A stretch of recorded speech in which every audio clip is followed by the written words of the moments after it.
Buenas tardes, profesor. Mi nombre es Oniel León y le estaré hablando sobre la unidad número 8, primeros auxilios. El primer punto es definición de los primeros auxilios. Los primeros auxilios consisten en la atención inmediata que se le da a una persona enferma o lesionada en un lugar de los acontecimientos antes de ser trasladada a un centro asistencial o hospitalario. Siguiente punto es importancia de los primeros auxilios. Los primeros auxilios son muy útiles para saber qué medidas tomar en un momento de urgencia. Estas pueden variar según la necesidad de la víctima o los conocimientos del socorrista. Es importante saber qué hacer y qué no hacer en el momento, ya que a veces por la adrenalina se generan malos movimientos sobre el lesionado y esto genera graves lesiones. Siguiente punto es evaluación de la escena, seguridad y situación. En una situación de emergencia donde haya que asistir a una víctima, es fundamental el cuidado inicial de la misma para que se lleve a cabo una primera ayuda pronta y efectiva. El auxiliador debe ser capaz de reconocer la presencia de una emergencia médica. El siguiente punto es evaluación de la escena. Una vez que se reconozca esta situación, el primer respondiente debe decidir si tiene que socorrer al accidentado, de optar por ayudar a la víctima. Lo más importante es no entrar en pánico y conservar siempre la calma y la serenidad. La primera actitud que se deben tomar en cuenta en estos lugares de accidentes son algunas características, pueden ser estas.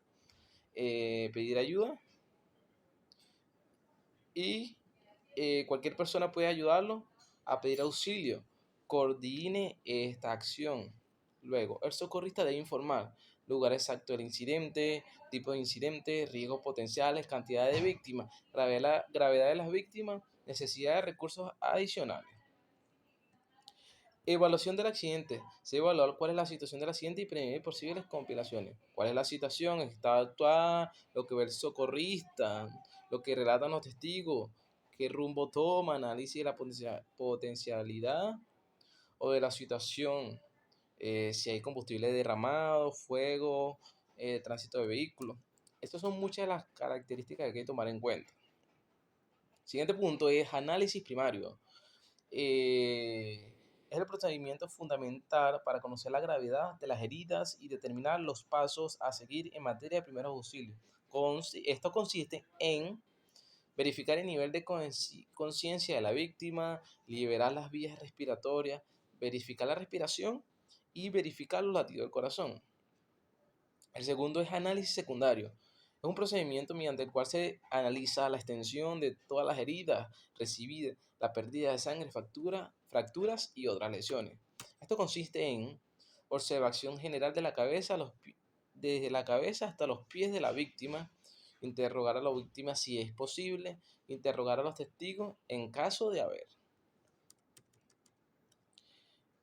Luego viene el siguiente punto que se llama evaluación constante. La evaluación constante se realiza durante el traslado del paciente. El socorrista debe evaluar en forma constante los signos vitales y el aspecto general del paciente. Siguiente punto son las fracturas. La fractura es la pérdida de la continuidad estructural de un hueso, ocasionando ruptura, ya sea en forma espontánea, por debilidad anormal del hueso o provocada. Esta fractura cerrada es aquella en la cual el hueso se rompe y la piel permanece intacta. Están las abiertas, que es cuando el hueso fracturado sale al exterior, perfora la piel y produce una herida abierta. Conlleva el riesgo de infección y de hemorragia. Y los síntomas de la fractura son dolor, deformidad, hinchazón. Con esto continuará mi siguiente compañero. Buenas, mi nombre es Ana Benavides y yo le voy a hablar un poco sobre las quemaduras. Antes de administrar cualquier tipo de primer auxilio o ayuda médica asistencial, es recomendable ver la profundidad de la quemadura, ya que no todas son iguales en su clasificación y principalmente todas se deben tratar como una quemadura grave. Al administrar los primeros auxilios, antes de recibir ayuda médica profesional, se puede ayudar a disminuir la gravedad de la quemadura. La atención médica es oportuna, ya que en las quemaduras en la cara, manos, pies, genitales son muchísimo más graves por lo delicado que es la piel en esa zona. Los niños menores de 4 años y los adultos mayores de 60 años tienen una mayor probabilidad de complicaciones y muerte a causa de quemaduras graves, ya que la piel de los niños y de los abuelos es muchísimo más delicada. En todas sus formas, los factores determinan gravedad en quemadura, ya que podemos ver la profundidad, porque se tardaría muchísimo más la cicatrización. La extensión, ya que el peligro de muerte es directamente proporcional a la superficie quemada. La localización, como lo mencioné anteriormente, porque la cara, manos, pies, genitales es muchísimo más grave la quemadura. También mencioné lo de los niños y ancianos, ya por la edad. Y los riesgos de infección, ya que por pérdida en la piel corre más riesgo de la persona tomar una infección en su cuerpo. Según la profundidad se clasifican en 3 grados. Las quemaduras de primer grado, solo se puede ver enrojecimiento en la piel y solo afecta la epidermis. Las quemaduras de segundo grado afectan la epidermis y la dermis. Aparecen ampollas y que contienen plasma en su interior. Las quemaduras de tercer grado sí son muchísimo más delicadas, ya que afectan la epidermis, la dermis y la hipodermis. Como está muchísimo más profundo, puede afectar músculos, nervios, vasos sanguíneos y se caracteriza por una escara de color negruzco o castaño oscuro. Esto nos indica que la quemada es muchísimo más dolorosa por la destrucción que ocurre en la piel y en las terminaciones nerviosas. Por lo tanto, esto produce muchísimo más dolor. ¿Qué se debe hacer en una quemadura de primer grado? Lavar con agua fría y jabón y colocar compresas de agua fría. De segundo grado, lavar con agua hervida, fría y jabón. No reventar las ampollas, ya que esto traería riesgos de cicatrización y tardaría más el proceso. En caso de que la herida sea más grande a la palma de la mano, es recomendable llevar a la persona a un centro asistencial. Y de tercer grado, lavar con agua hervida fría, cubrir con gasa y si es muchísimo más recomendable llamar a la asistencia médica, ya que por la profundidad se necesita de un mayor cuidado y un mayor tratamiento por la zona afectada en la piel. ¿Qué precauciones debemos tomar? Si la quemadura es grave y cerca de las manos o brazos, retirar anillos, reloj, pulsera, collares, toda prenda que tengamos puesta. Si la persona está ardiendo, impedir que corra, apagar las llamas cubriéndola con una manta o algo similar. Nunca arrancar la ropa si está pegada a la piel, ya que esto nos traería adherencia y podríamos sufrir muchísimo más la piel y la sangre que además debería correr porque podría provocar heridas o hemorragias, que esto lo vamos a hablar ahorita.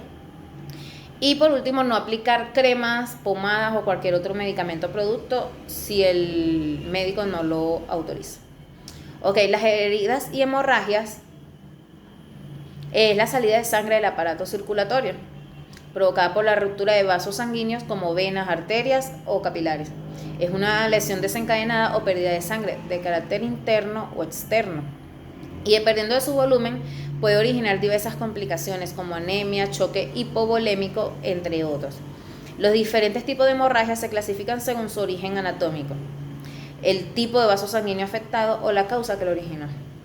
Según su origen, ¿por qué? Porque tenemos 3 tipos de hemorragia: la interna, la externa y la exteriorizada. La interna es la ruptura del vaso sanguíneo en el interior del cuerpo. La externa, como bien lo dice, en el exterior del cuerpo.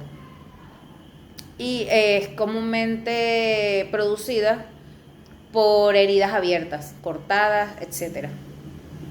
Y las hemorragias exteriorizadas a través de orificios naturales del cuerpo, como la boca, cuando se vomita, tosiendo por la nariz, o el aparato digestivo, el recto, vagina, uretra, cualquier parte donde pueda expulsar una hemorragia de este tipo.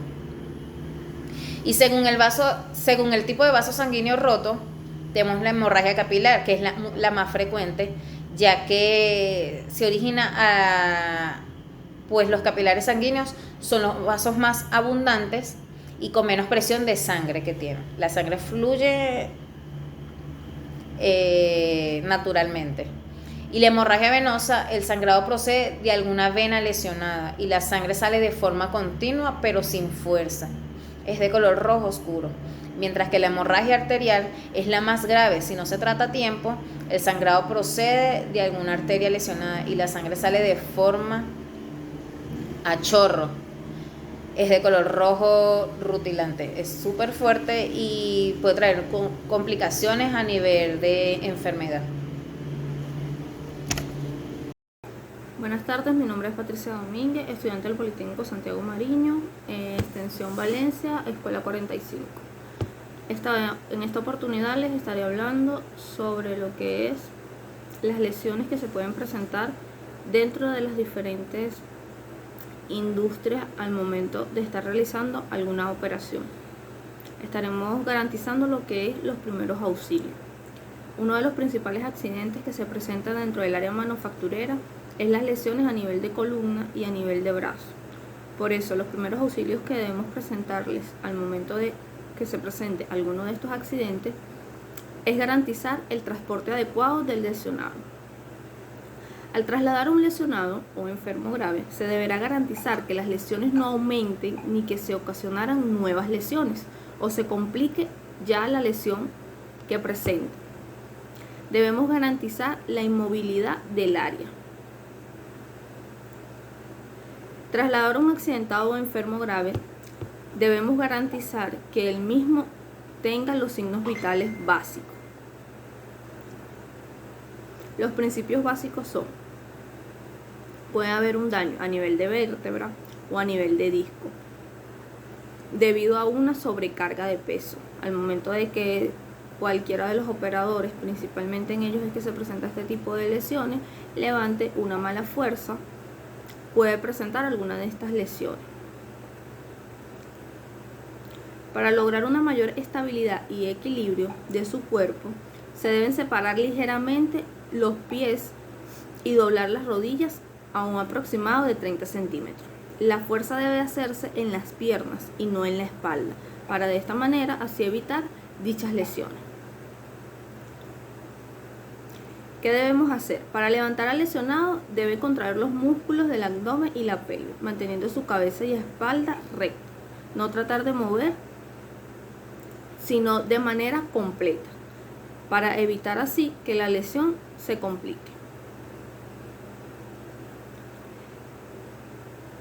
El método de arrastre se utiliza cuando es necesario retirar una víctima del área del peligro a una distancia no mayor de 10 metros y cuando el socorrista no se encuentra cerca. Es decir, esto se presenta principalmente en las industrias donde se preparan mezclas o sustancias peligrosas, donde el lesionado puede haber quedado a una distancia muy corta y al momento de que la máquina o las tolvas empiecen de nuevo a preparar la sustancia, pueden emitir grandes calores o vibraciones que pueden complicar mucho más la lesión que ya presente la persona o el operador. Cuando las lesiones son a nivel de brazo, debemos inmovilizar el brazo. Debemos tener en cuenta que lo podemos hacer de manera muy sencilla con simplemente un torniquete de alguna pieza que tengamos cerca, como por ejemplo podemos tomar lo que son los cintos, lo que son una trenza o cualquier tipo de herramienta que tengamos cerca que nos facilite la inmovilidad del brazo de la persona. Dentro de las industrias es muy importante tener, o dentro de lo que es el área de planta, un botiquín de primeros auxilios, ya que los primeros auxilios deben ser garantizados por los que están alrededor del operador que está presentando la contingencia en el momento que se presenta. de manera de poder dar chance cuando llegue lo que es las personas ya a cargo o los profesionales de la salud, para así estabilizar al paciente. Es muy importante tener en cuenta que dentro de las plantas manufactureras se pueden presentar diferentes tipos de accidentes. Pueden ir desde un grado 1 hasta un grado 10, dependiendo del tipo de sustancias con las cuales se trabaje y dependiendo de las horas en las cuales se presenta el accidente. No es igual un accidente en horas de la madrugada a un accidente en horas de jornadas muy fuertes, ya que en la noche generalmente los turnos son muy controlados y con poco personal, o con una producción ya muy estándar. Durante las horas pico o las horas más fuertes, siempre las empresas manufactureras tienden a tener alzas de producción, lo que complica quizás un poco el nivel de estrés con el cual se trabaja para alcanzar los números solicitados. Por eso debemos garantizar todo el área de seguridad. Por eso las personas a cargo de lo que es la seguridad laboral de los trabajadores deben garantizar que se cumplan con dichas medidas.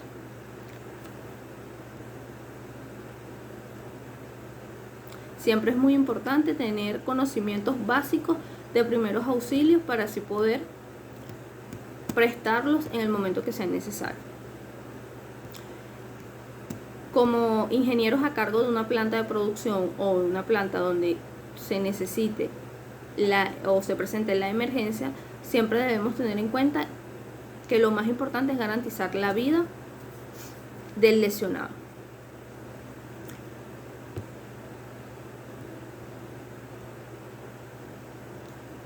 Hola, mi nombre es Luis y vengo a exponer sobre la contaminación ambiental de la unidad 9. La contaminación ambiental es la presencia de componentes nocivos, bien sean de naturaleza biológica, química o de otra clase, en el medio ambiente, de modo que supongan un perjuicio para los seres vivos que habitan en nuestro espacio, incluyendo por supuesto a los seres humanos.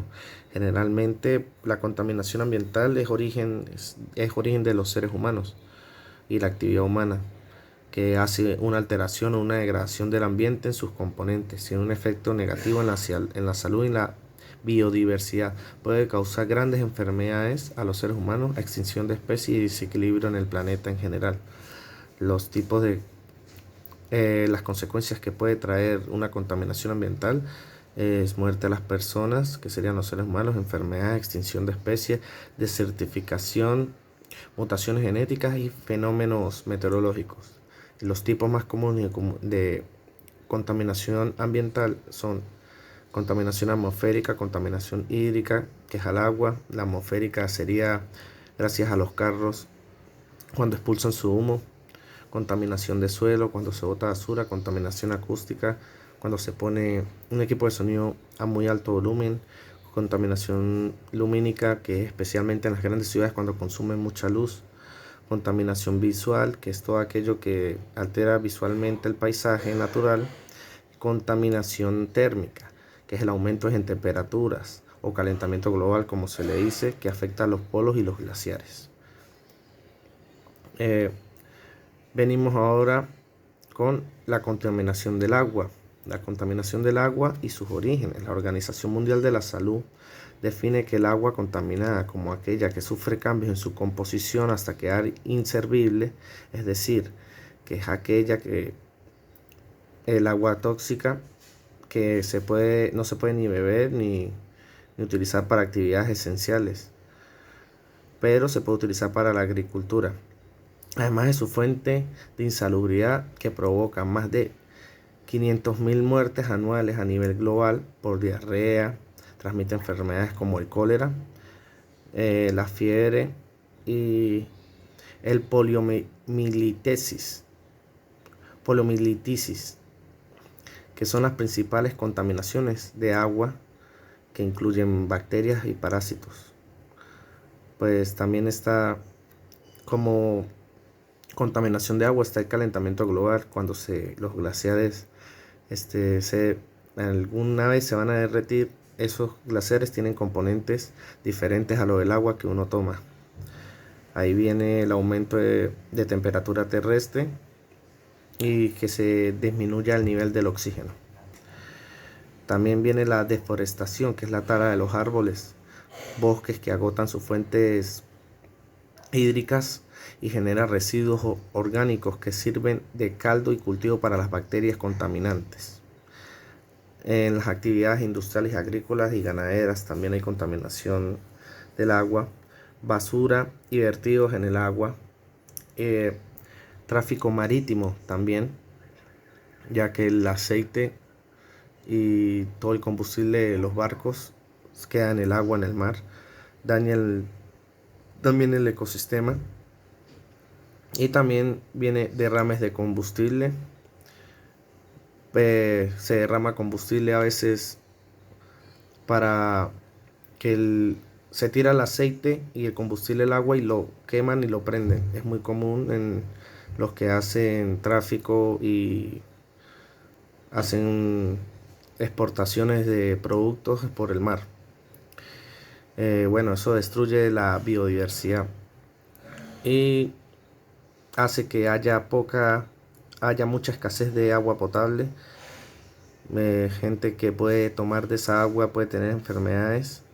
Incluso hay más de 2.000 personas que beben agua que no es saludable por la misma contaminación, sin saberlo. Y a veces que lo saben, se bebe del mismo mar o también agarran agua de otros lugares y tienen residuos de contaminación.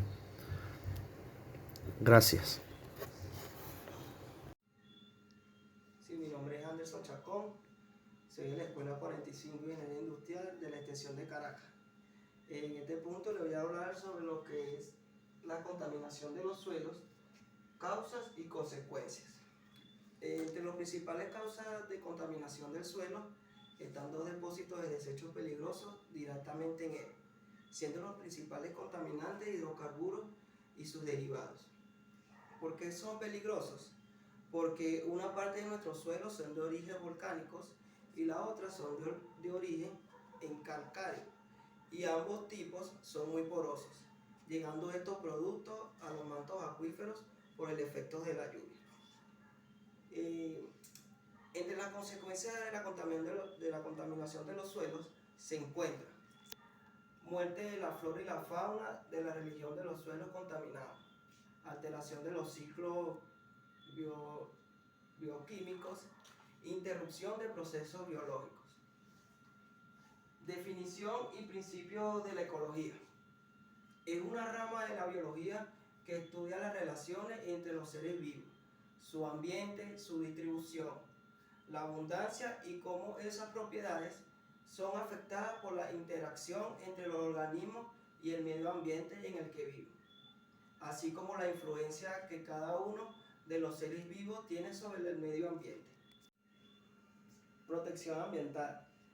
Consiste en el conjunto de medidas que se toman a nivel público y privado para cuidar nuestro hábitat natural, preservándolo del deterioro y la contaminación. Programas de protección. Es el responsable de ejecutar los planes y estrategias definidas en materia ambiental. Saneamiento ambiental. Es el conjunto de acciones técnicas y socioeconómicas de salud pública que tienen por objetivo alcanzar niveles de creciente salud y de salubridad ambiental. Leyes de reglamento para la preservación del ambiente. Tenemos la Ley Orgánica del Ambiente. Esta ley establece las disposiciones y principios rectores para la gestión ambiental. Establecer normas que desarrollen las garantías y derechos constitucionales a un ambiente seguro, sano y ecológicamente equilibrado. Tenemos la Ley Penal del Ambiente. La presente ley tiene por objetivo tipificar como delito los hechos atentarios contra los recursos naturales y el ambiente e imponer las sanciones penales.